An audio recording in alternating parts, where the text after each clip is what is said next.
Glória a Deus. Quero cumprimentar os irmãos com a paz do Senhor Jesus Cristo. Quero aqui estar dando continuidade ao estudo de Marcos, seu capítulo 11. Um capítulo ao qual nós temos 33 versículos. Quero estar aqui compartilhando com os irmãos do capítulo 11, do versículo 1 em diante, até o versículo 11. Quando Jesus e os discípulos estavam chegando a Jerusalém, foram até o Monte das Oliveiras, que ficava perto do povoado de Betfage e Betânia. Então Jesus enviou 2 discípulos na frente com a seguinte ordem: vão até o povoado que fica ali diante. Logo que vocês entrarem lá, encontrarão preso um jumentinho que ainda não foi montado. Desamarrem o animal e o tragam aqui. Se alguém perguntar por que vocês estão fazendo isso, diga que o mestre precisa dele, mas o devolverá logo. Eles foram e acharam o jumentinho na rua, amarrado perto da porta de uma casa. Quando estavam desamarrando o animal, algumas pessoas que estavam ali perguntaram: o que é que você está fazendo? Por que estão desamarrando o jumentinho? Eles responderam como Jesus havia mandado. E não, então aquelas pessoas deixaram que os 2 discípulos levassem o animal. Eles levaram o jumentinho a Jesus e puseram as suas capas sobre o animal. Em seguida, Jesus o montou. Muitas pessoas estenderam as suas capas no caminho e outras espalharam no caminho ramos que tinham cortado nos campos. Tanto os que iam na frente como os que vinham atrás começaram a gritar: Hosana a Deus! Que Deus abençoe aquele que vem, em nome do Senhor. Que Deus abençoe o reino de Davi, o nosso Pai, o reino que está vindo. Hosana a Deus nas alturas do céu. Jesus entrou em Jerusalém e foi até o templo e olhou tudo em redor. Mas como já era tarde, foi para o povoado de Betânia com os seus discípulos. Louvado seja agradecido o nome do Senhor Jesus. Irmãos, aqui esse trecho, ele quer descrever a entrada triunfal de Jesus em Jerusalém. Do capítulo 11, versículo 1 até o versículo 11, Jesus entra em Jerusalém. Primeira cidade que Jesus entra. Destino de Jesus, onde aconteceria a morte e a ressurreição dele. A segunda cidade do texto vai dizer sobre a cidade de Betfage, pequena aldeia, perto do Monte das Oliveiras. A terceira cidade que vai citar dali da região é Betânia, local onde Jesus frequentemente se hospedava. Betânia era um lugar onde Jesus ele usava para um refúgio, para se hospedar, para descansar. Irmãos, agora nós vamos continuar aqui do versículo 12 ao 14. No dia seguinte, quando eles estavam voltando de Betânia, Jesus teve fome. Viu de longe uma figueira cheia de folhas e foi até lá para ver se havia figos. Quando chegou perto, encontrou somente folhas, porque não era tempo de figos. Então disse a figueira que nunca mais ninguém coma das suas frutas. E os seus discípulos ouviram isso.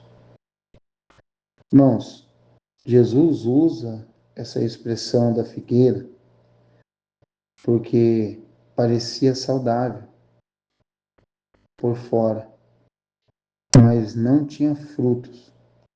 Jesus usa como uma lição sobre a importância de produzir resultados reais e não apenas aparentar ter fé ou espiritualidade. Aparência sem frutos não cumpre o propósito esperado por Deus. Jesus ali está nos ensinando, irmãos, a questão de aparência. A aparência, ela não julga nada para Deus. Não adianta ter uma aparência e não representar frutos para o reino de Deus. Agora nós vamos continuar aqui, irmãos, do 15 ao 19. Quando Jesus e os discípulos chegaram a Jerusalém, ele entrou no pátio do templo e começou a expulsar todos os que compravam e vendiam naquele lugar. Derrubou as mesas dos que trocavam dinheiro e as cadeiras dos que vendiam pombas. E não deixava ninguém atravessar o pátio do templo, carregando coisas. E ele ensinava a todos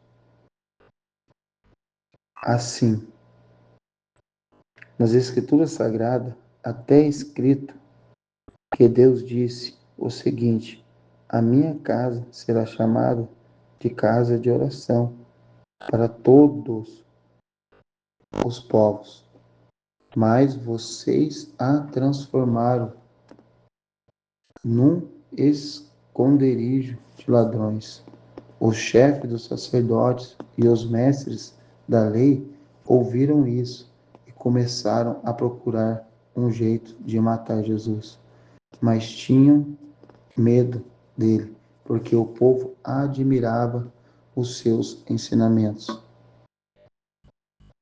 De tardinha, Jesus e os discípulos saíram da cidade. Nesse trecho de Marcos, relata que Jesus entra no templo em Jerusalém e expulsa os vendedores e compradores que estavam negociando ali. Ele declara que o templo deveria ser uma casa de oração para todos os povos, mas haviam sido transformados em lugar de exploração. Jesus nos mostra que ali condena o uso da religião para interesses financeiros e a falta de reverência a Deus. O texto enfatiza a importância da adoração sincera e da integridade espiritual, porque o templo, a casa de Deus, ela não é lugar de fazer negócio. A casa de Deus é lugar para adorar ao nosso Senhor Jesus Cristo. Versículo 20, irmãos. A palavra de Deus vai dizer: no dia seguinte, de manhã cedo, Jesus e os discípulos passaram perto da figueira e viram que ela estava seca, desde a raiz. Então Pedro lembrou do que havia acontecido e disse a Jesus: Olhe, mestre, a figueira que o Senhor amaldiçoou ficou seca.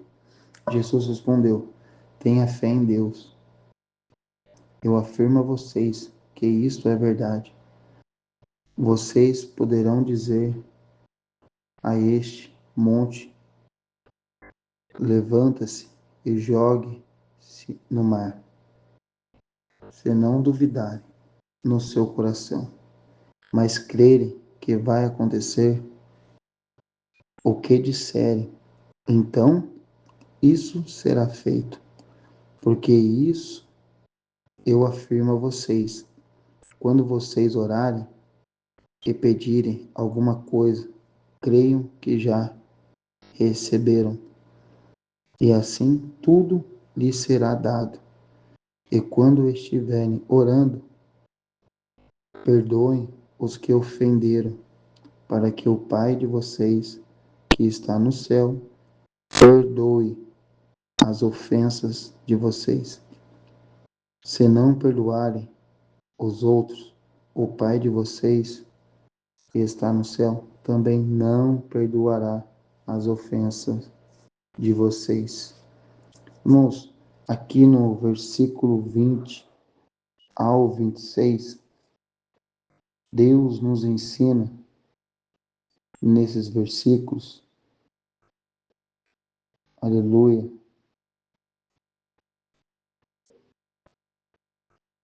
os discípulos veem que a figueira que Jesus havia amaldiçoado secou completamente. Então Jesus usa isso para ensinar sobre fé, oração e perdão. Aleluia. Irmãos, ali vem falar sobre fé, oração e perdão. Isso é o que Deus quer nos ensinar nesses versículos do 20 ao 27. É 3 pontos a qual o Senhor ele vem querer nos mostrar. Vamos dar continuidade agora, meus irmãos, no versículo 27 até o 33. Depois voltaram para Jerusalém. Quando Jesus estava andando pelo pátio do templo, chegaram perto dele o chefe dos sacerdotes, os mestres da lei e os líderes dos judeus que estavam ali, e perguntaram: Com que autoridade você faz essas coisas? Quem lhe deu autoridade para fazer isso? Jesus respondeu: Eu também vou fazer uma pergunta a vocês. Se me derem a resposta certa, eu direi com que autoridade faço essas coisas. Respondam: Quem deu autoridade a João para batizar? Foi Deus ou foram pessoas? Aí eles começaram a dizer um aos outros. Se dissermos que foi Deus, ele vai perguntar: Então por que vocês não creem em João?